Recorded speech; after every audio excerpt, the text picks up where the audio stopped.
sauce on my plate. Yeah. Devin Owens with the left hand. Shout out D Money from the West, man. E Mac, I'm the true boy. Yes, white Jesus, stay blessed, man. It's about time, ain't it, Johnny? But I can't name like everybody. Shout out Big Germ, Katrina Allen, Val Jenkins, Waisaki, Seppo Payu, Matt Dollar, Sarah Holcomb. I say, boy, stop me. Jessica Weiss, that girl is a beast. They crushing it like Double G. Yeah, yeah.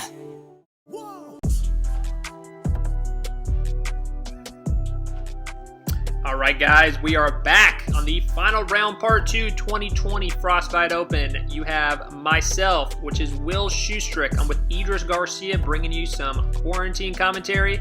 We're going to be watching Mark Poole, Joshua Hollingsworth, Stewart Garner, and Chris Downey. Yeah, man, shout out to Valiant Rock for that slick tune bringing us into part 2 that is titled Winnebago, so you can check that out anytime. Mr. Will Schusterick with a 3-stroke lead as we head into hole number 12, which is 250 feet. Is a par 3, averages just a tick under par. It's a little bit tight. This is one of those new holes that have been cut into the course. What's kind of the play on this one? I am going with a 400 plastic A3. It's a little bit of an uphill throw. Basket is on a little bit of a ledge right there. You want to keep it fairly high out of your hand.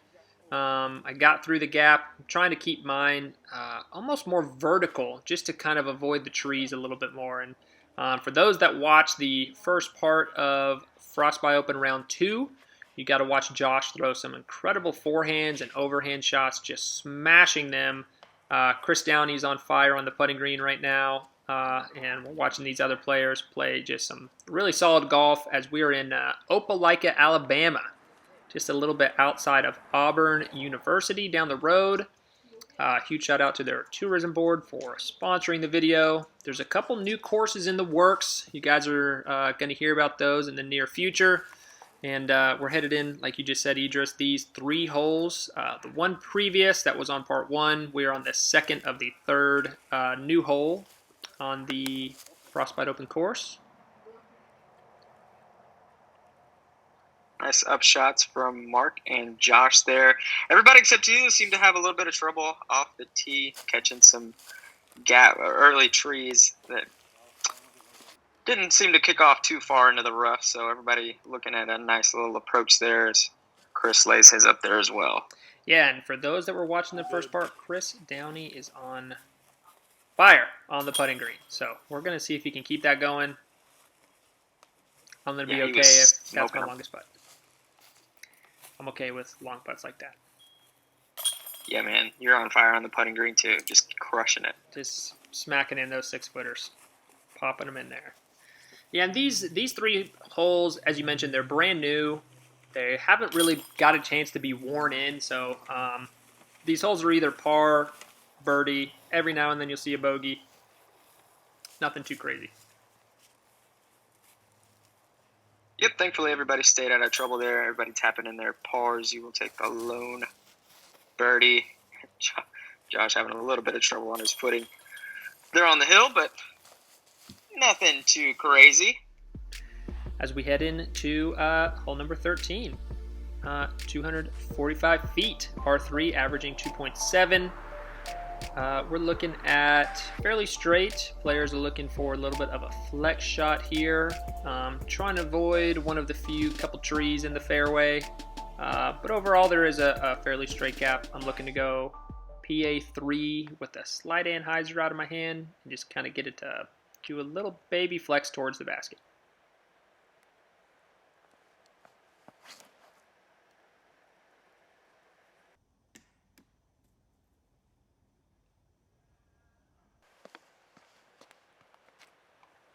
As we're watching Josh go for a backhand here. Not too much turn out of his hand, just kind of got the early left-hand side right there.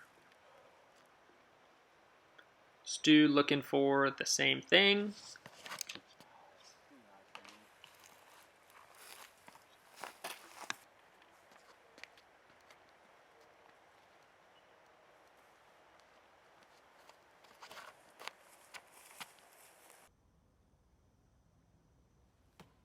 Really nice looking shot there from Chris. It was going a little long, but he catches a tree there at the end.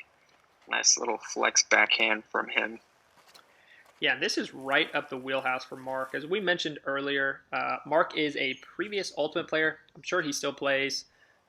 Very well known in the Ultimate community. Super smooth throw, smooth putt. This course is played to his advantage. Speaking of playing to his advantage, anything that has to do with the tomahawk, Josh is just all about it. He really does have a great, even short tomahawk. A lot of players, when they can throw that overhand, they're good at throwing it really hard. Overhand, thumber, tomahawk thumber, or forehand. But Josh seems to have a pretty smooth, even short distance. Yeah, man, that was good work out of him. Stu looks like he got up there if you're still out, so he'll be closer than you, outside the circle, and a good putt. Side pocket. Just dropping it in there. Luckily, there's no pictures on the scorecard because that one wasn't beautiful, but it ended up in the basket. What are chains, and who needs them? And who needs them, right?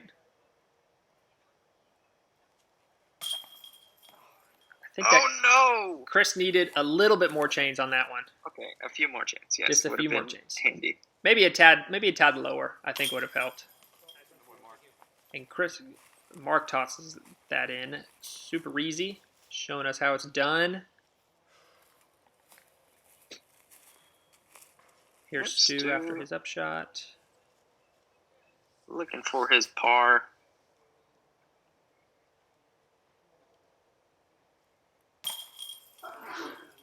Oh, gosh. Mowed down the right side. I don't know what happened there. Couldn't see if it was maybe wide on the right side or if it was a spit out. This camera angle wasn't great to kind of see what happened, but it looked like a good putt. Yeah, it looked like he caught a lot of chains and was not rewarded. Josh, after almost dunking his tomahawk upshot, will be coming back for his par. And that one looked a little scary as well, but it sticks. Yeah, Mark and I are walking away with the only birdies on the hole. Stewart with the lone bogey as we head into a little tricky uphill hole number 14, 240 feet. You see a lot of players go forehand on this. It's not a long distance, but it's just kind of a weird angle going uphill, low ceiling, and trying to get over to the right. The grass grabs a lot of the forehands, looking for that skip, trying to go down the hill. It doesn't really end up skipping too much. So you see a lot of players trying to flirt with the higher ceiling, as I do right there, and I get a little lucky with the inside route. Got inside that first tree. It's kind of like the get to the basket quick, but you don't really want to hit that route, if you can name it one thing. It's a long name. Mark looks like he went a little wide, probably caught a little bit of that ceiling. Yeah, and 240 feet is not a long distance, but you can't see the basket from the tee pad. It's kind of an awkward drive. I guess it's not awkward for Josh. It makes it look pretty easy. Yeah, I feel like I heard something on camera. I don't know if he got a favorable kick or not, but he will end up parked as Stu going with the backhand. Yeah, Chris had a great shot right there, almost landing by the pole, but just having a little bit of a cutout. It's a tough backhand line here, as Stu looks to maybe go with something a little bit too much stability, or maybe he didn't turn it over as much as he wanted, as it just kind of floats out there to the left. Yeah, Mark will have a long look at the bucket and just leaves it high. Doesn't quite drop back down. And this is kind of a standard putt right here on this hole, downhill. Maybe a little breezy because you're getting into the open. We're looking at about 9 holes left in the tournament right now, so everybody's trying to make a move. Chris is looking to make a move as he cans in a nice birdie. Well done after an unfortunate nub spit out on the last one.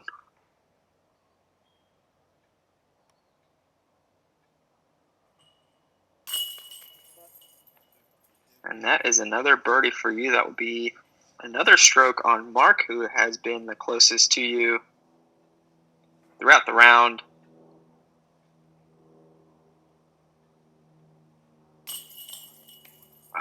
Looks like Stu pulls it just a little bit again on back-to-back holes, and he needs to get back on track right here. The holes, out here at Tumbletree, they're not necessarily difficult. They're a little bit of different angles, though, I would say. It's not, just toss it up there and putt every single hole, even though they're mostly around 300 feet or below. So it's kind of all about the putting game when it comes to getting your drive close, maybe even within 40 feet, within 30 feet or so, and just trying to make that putt out here. That puts you 5 up, as Josh is actually looking to make a move on second place with Mark. Thank you again to Auburn Opelika Tourism, main sponsor for the tournament and the coverage. They're doing great things down there in the Auburn Opelika area. 2 brand new courses on the way. New holes cut into the Frostbite course, so a lot of hard work going on down there. Moving into hole number 15, 205 feet, par 3, 2.97 average. It is tight, but it is straight downhill, so a nice, easy little spinny drive will get you down there. Yeah, exactly. I think you're just looking to kind of play the stability of the disc trying to go down. And really, you're thinking about your release on this the whole time because those trees are right off the tee pad. As you can see, I really thought about that one hard. And my disc ends up rolling for quite a while once it hits. Oh, gosh. And I am put behind some jail, as you're going to see in a minute over there. Funny, but not really funny, though. As Josh had a really smooth shot right there. I think he caught one of the last trees.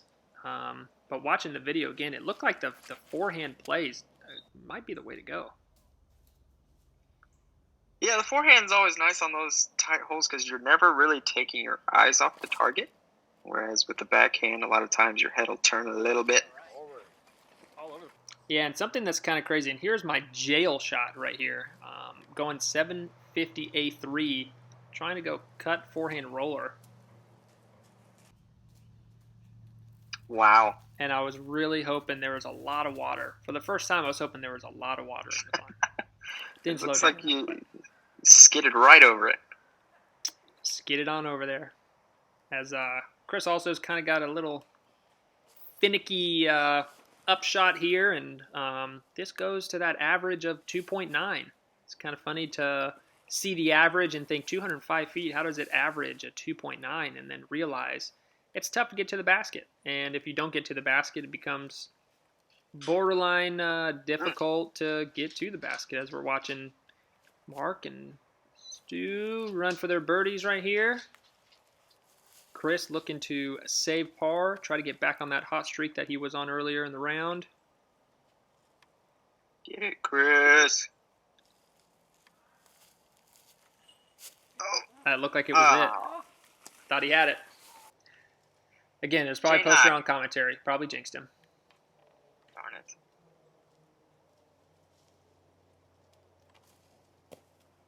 Really having no look on that side. Just trying to get it around the corner and taking a bogey on this hole. As Chris is looking to clean up his bogey to follow me. Unfortunately. It looks like the rest will be pars.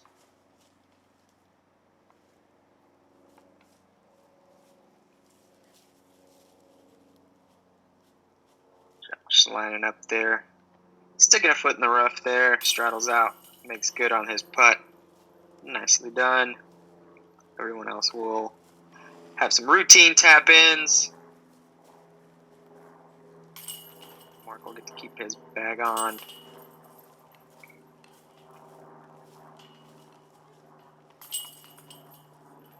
So no birdies on the 205-foot hole number 15. Here's hole 16, a little bit longer, 345 feet. Another par 3. What are you looking to do here?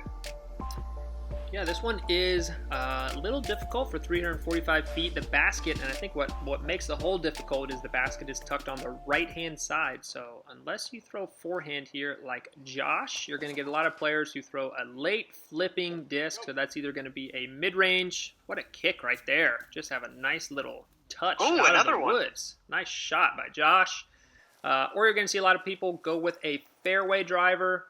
It's a really difficult hole to throw a driver on because of the late flip, not wanting it to fade. But Mark is filleting it, showing you, let me show you how to get it done right there. That is, oh my gosh, he's closer than Josh. That's one of the shots of the tournament right there. I think a very difficult par 3 to get, just because it's got to be a late flip shot. You got to throw it on the left-hand side. Really, you could just do a shot tracker on what Mark just did and say that's how you do it. That was gorgeous. Gorgeous shot from Mark. And I went with, I like the line on this. It was a good line, maybe a little too early to the right. I ended up going with a 750 M3 just to get the late fade. Chris gets a good kick. He had a early release on that, obviously, and that's one of those types of shots. You want to get it tight on that left-hand side, but not too tight, just in case, of course, you early release, as we saw Chris happen right there. So, luckily, he gets his upshot up there. Stu also ended up a little bit short, kind of in the rough, and he's got a little sidearm out here. Yeah, you got a nice slide up to the basket. I'm looking at about 50 feet here. Kind of back into the woods with no wind, and definitely want to try to take advantage of these holes. That is not taking advantage. No, you gave it a chance. It was high. I appreciate the optimism. Yeah, you know. Here, let's just hope you make the comebacker. Fair enough. Boom. As we watch these other guys tap in their birdies coming in. Good upshot there by Chris, Josh, and Mark having just tap-ins. Yeah, that's two incredible shots. It's always fun to see a hole like this where you can access it either way. I mean, Josh going sidearm and Mark going with the backhand, both ending up right by the bucket. I mean, it's cool to see. I think they ended up scaring off the rest of the card. First two shots ended right by the basket. We're just thinking how easy it is to get it up there, and it's not too easy. Hole number 17, another long par 3, 361 feet. Averages just over par at 3.24. I would say a pretty similar shot. You want something that has a little bit of a flip to it. Maybe not so late as last time. Yeah, and as you said, this is almost the same shot selection as the previous hole. As you don't want a late flip, you almost want something that will have the same amount of turn a little bit earlier, but you need the flex at the end of the flight as Mark looks to show us how it's done and almost giving it an ace run. Ended up just a little left, but still, that was a great shot right there. Shows us you want just a slight hyzer out of your hand, something to turn fairly quick and really hold the right hand turn as Stu shows us how it's done right there. That's a great shot. Maybe a little bit too much turn, and that's kind of what I'm talking about, where you need the fade at the end of the flight because the basket is essentially straight off the tee pad. Really nice shot there from you. And that is the 750 M3 that I've had in my bag for about 2 years now. It's worn itself in nicely. Oh. Of course, looked like he was a little bit early there. Gets another favorable kick, though, out in the fairway. He made good on his upshot last hole. Let's see what he's got on this one. Yeah, these last two, and really the next one included, I would say, are three of the hardest par threes on the course as they get to about 340 to 360 feet. Tough angles, but they are clean in the middle of the fairway, so it gives everybody a chance to be able to get there. It's not necessarily a lucky shot or kicking around, and it's punishable off the fairway as we're watching Chris kind of struggle just a little bit on this one. Yeah, and Josh, after going a little bit long, has to pitch over some stuff back towards the basket. Stu catches a tree on the way. And Mark went quite deep. Let's see if he can make good here. Keep pace with you right by the basket. Oh, what a putt. Yeah, great putt right there by Mark as we're watching him just kind of toss it up there. He's got such a smooth-looking putt. I mean, there's not much effort, and it's really a lot of up and down motion. Great-looking putt right there by Mark.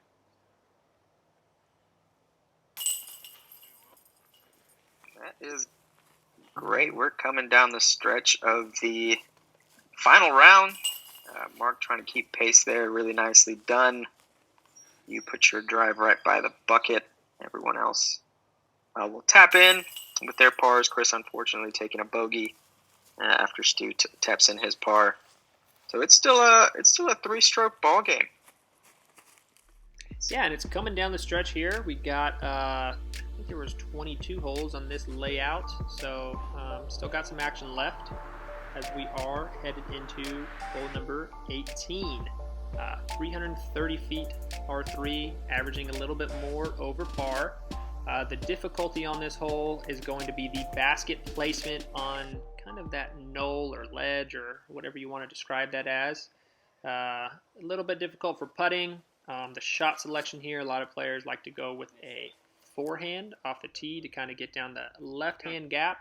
Or you'll see a lot of players go with a flex shot as Mark gets a great shot up there. Yeah, it looked like he pulled it a little bit, but it had the stability to come on back, gets the skip. And that was not a favorable kick. Yeah, that becomes a little difficult over there. You can kind of see early on the right-hand side. It is almost jail, as Josh shows us how he likes to throw forehands really far. Yeah, going a little bit long, almost finds that lake back there, but fortunately stays a little bit short of it. And Stu with a really nice backhand line there after watching everyone else go sidearm. He just peers it out with a backhand. Yeah, he goes a little bit long as well. Here's Chris ripping a backhand as well. He gets up there nicely and we'll have a putt. Yeah, that's one of the better backhand shots I've seen on this, as he almost lands it right there on top of the hill. And for me, I know that this was one of the last holes in the woods, and so this was kind of a defining moment in the tournament if I was going to really kind of keep the momentum with me, and ended up throwing a little bit of a nose-up turnover with my PA4 and the new 300 soft plastic, and was fortunate to lay it right there. As we're watching, all these players really are trying to make a run at birdie right here. This really gives some momentum going into the next couple holes as we're finishing up on some somewhat gotta-get birdies and then some other ones that are bonuses. So we got a couple ones coming up as Josh makes a great putt right there to save par. That is much needed coming from him. And here's Mark looking to take a stroke. Oh, just off the top of the basket. Yeah, and that was a big, I think momentum shift right there. As you know, Mark obviously had an opportunity to pick up a stroke, just barely missing going on that, tough basket placement. Yeah, and then he's looking back up at a similar putt. That's the thing about missing on this basket, like you said earlier. I heard it's your your favorite basket ever to putt on? It's nothing for Mark. Eats those for breakfast. Yes, Mark makes the comebacker. You convert on the par as well. So a really nice upshot from you. Yeah, and shout out to Chris for that birdie. That was a great drive. Oh, Good putt, even though he was, still inside the circle. It's not a gimme putt on this basket.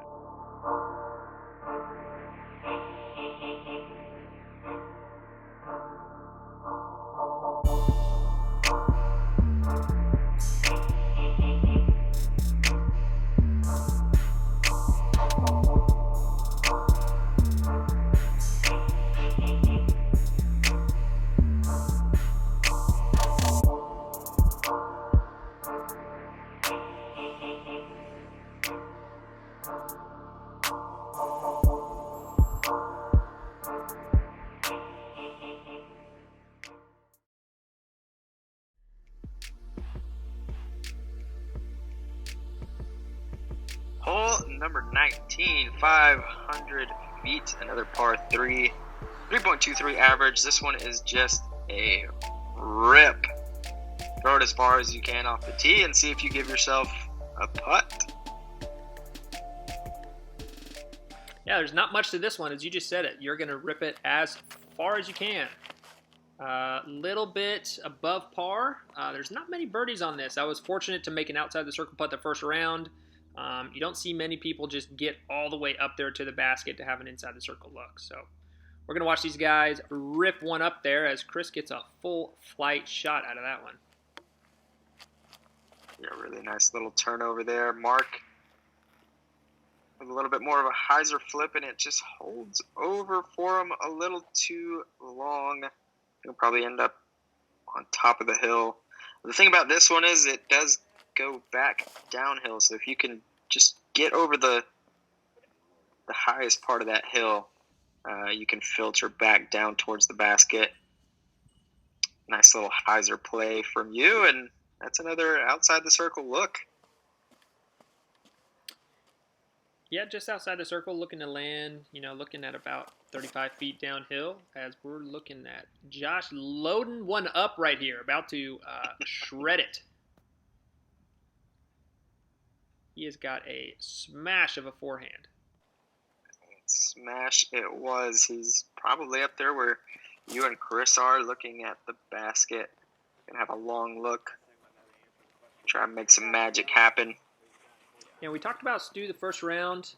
Stu's got a little bit of that kind of consistent Anheuser run-up. He's like a border, I don't know if I would call him a local, but he's from the Tuscaloosa area, so not too far away. He might be the closest person on the card who lives near this Opelika course. Yeah, Mark and Stu both look like they ended up a little short. Of course, it was downhill, so it may be deceiving. Chris gives it a long standstill bid. He had a good bid right there. It seemed like he was right on line, maybe just a little wide. Oh, Josh drawing metal after the absolute crush of a forehand. Yeah, that is a smash of a forehand. I felt like I really got a good drive off on that one, and to see Josh land within 10 to 15 feet was a good shot. And you catch the top as well. That little downhill playing a part on you and Josh's putt. Mark cashes in his par putt, which is big. That keeps you guys even as long as you make your putt. Chris went quite a bit long there and drains the comebacker.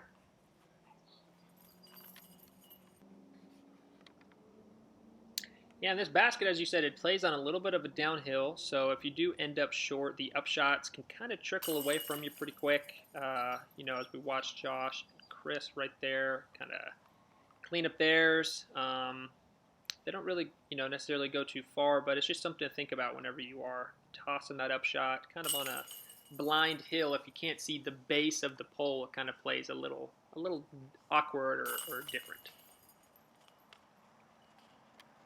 All pars there. Nobody found any trouble. Hole number 20, another long one, 400 feet.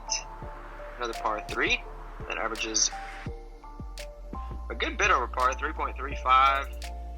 There's a lot of danger on this one. There is that path to the right that curls around the back side of the basket as well. So there is OB long and OB left.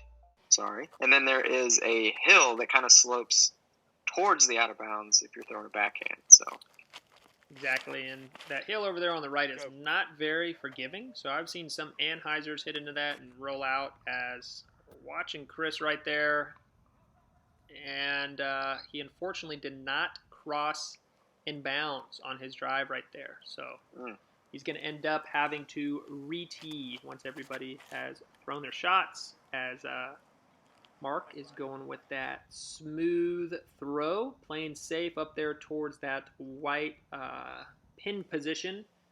Another pin position for this hole. There's a couple alongside that hillside. I'm going with same disc I threw the first round, H3 V2. Nice hyzer flip there, just headed straight for the basket, catches that last little bit of the hill that probably kept you from being parked, but still a great shot. Inbounds, close enough for a look. Josh going overhand, 400-footer. Gets a bounce and also stays in. Making it easy. Like a 95-mile-per-hour driver shot right there.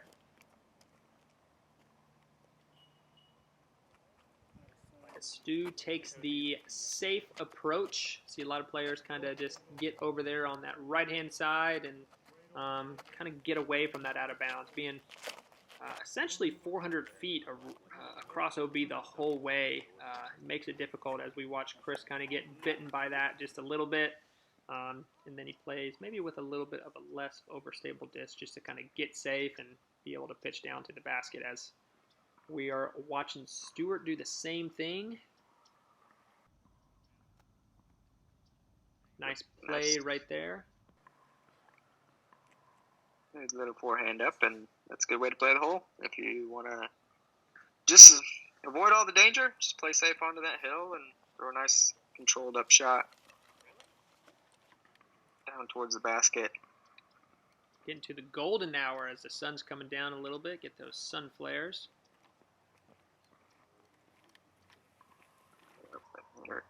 Mark, cautious bid there, of course, with OB surrounding the basket from his angle. Banger! Banger! Yeah, definitely pumped about getting that one. Got that one first round, second round. Happy about adding on additional stroke coming down the stretch. Those always come in handy. Yeah, that's a good one to get twice in a day. Josh just leaving his short a little bit as we're watching these guys just clean up. Stewart for the par. So we're watching Chris tap in for a 5 right here.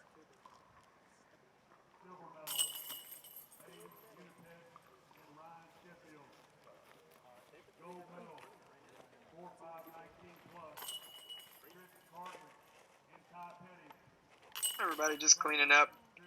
You with the lone birdie, Chris with the 5. You have a 4-stroke lead. Headed into the final few holes here. Hole number 21, 260 feet. Another par 3, 2.32 average, bringing the average significantly down from the last few holes. Yeah, this one's hole 21, just a little bit of a this is really one straight of those, shot with a fade. This is really one of those gotta get shots. As see a lot of players go putter. I went with an A3, just looking to get a flat release out of the hand, slide up there towards the basket. This is a gotta have birdie coming down the stretch, without a doubt. We watch Mark just go a little bit early. He's going to be slightly outside the circle, but still a chance, as we're watching Josh go with that overhand I hope it just goes over all the trees. That would be great. Yep. A little bit lower than I was hoping for, but still a great shot. Makes it past the basket. He's about throwing strikes. He's about throwing it right down the middle and getting it there as fast as he can. I mean, I just wanted to see a bomb. Just perfect shot right there from Stewart, sliding up to the pole.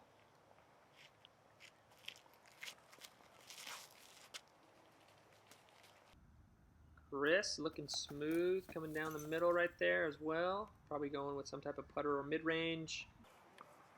Making easy work. Nice shot there. Ended up just to the right. Mark with his look, I would say, just outside the circle. Bang! And drills it. Clutch play. Tossing it up there. Smooth looking putt.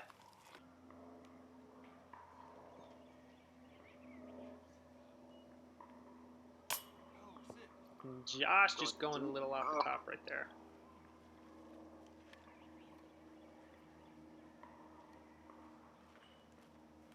Tough look there, everybody else. Pretty close.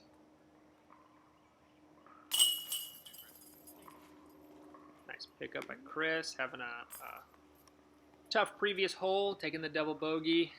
It's always tough coming down the stretch, especially when they're essentially all par threes, but they do have a little bit of danger.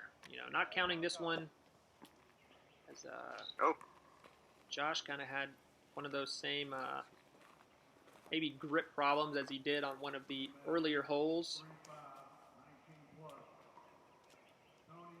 Yeah, sometimes it's grip, sometimes your pace is off on your mechanics that cause you to have a release point that you weren't quite expecting, but he makes good on the comebacker. Yep, we've all been there. We have all done that. Oh yeah. Oh gosh, yeah. Many a time.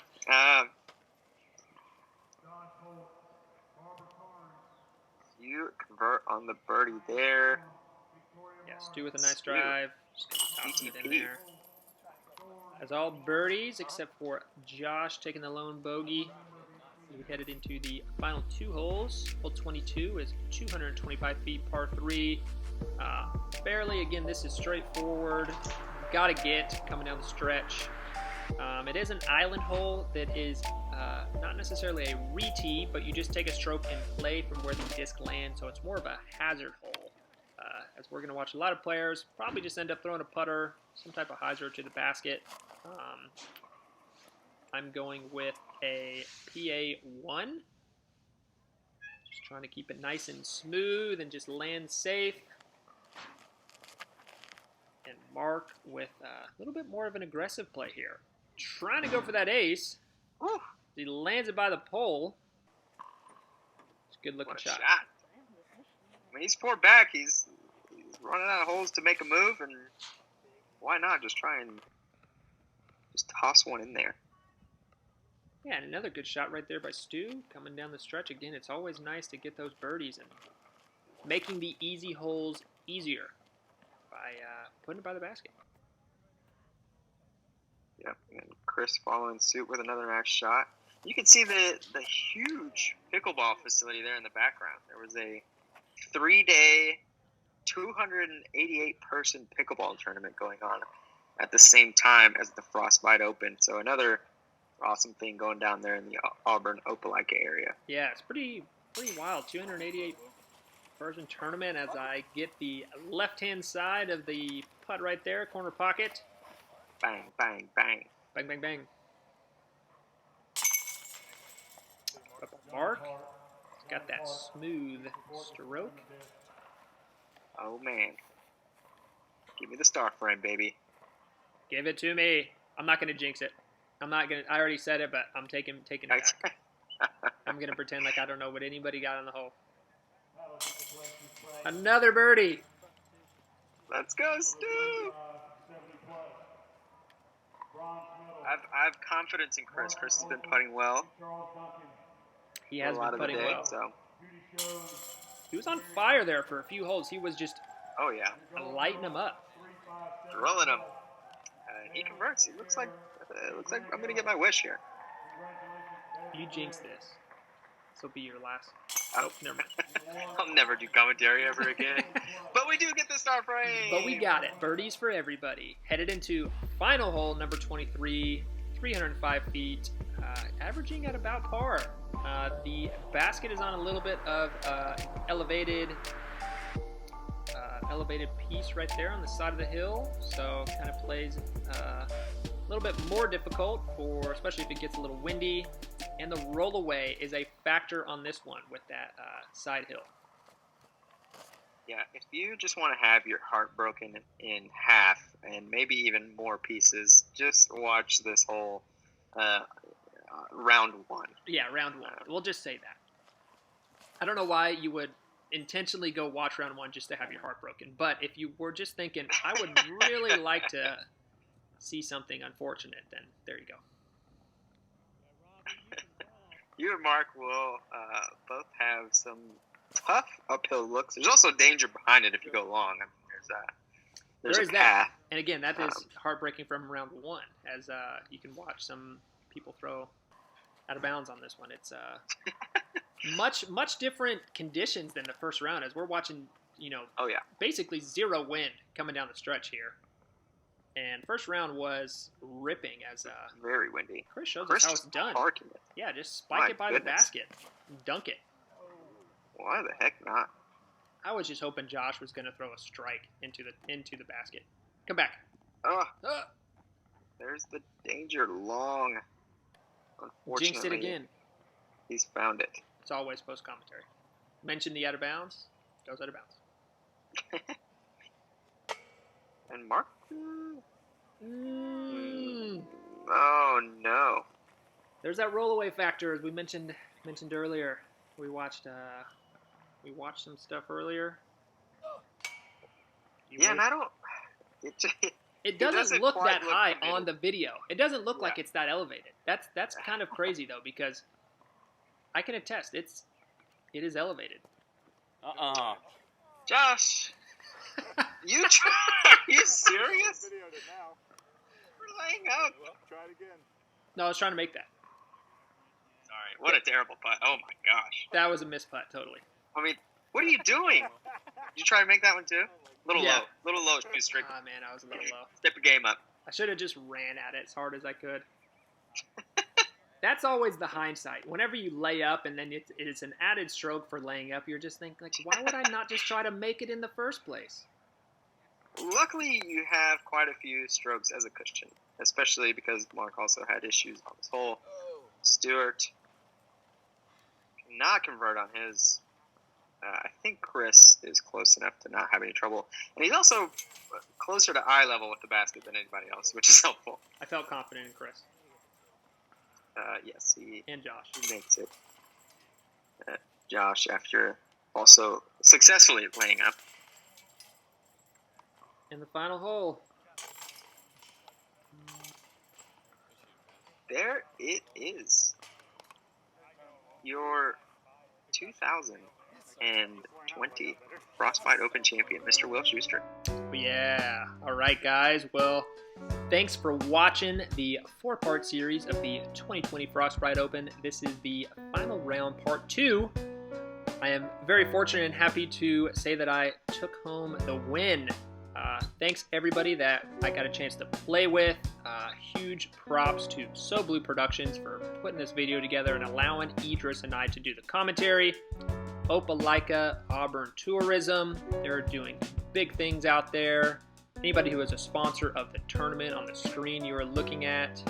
Idris, you got any final words for the awesome people watching this video? Hey man, I just love getting to watch some disc golf, so we'll see you guys later.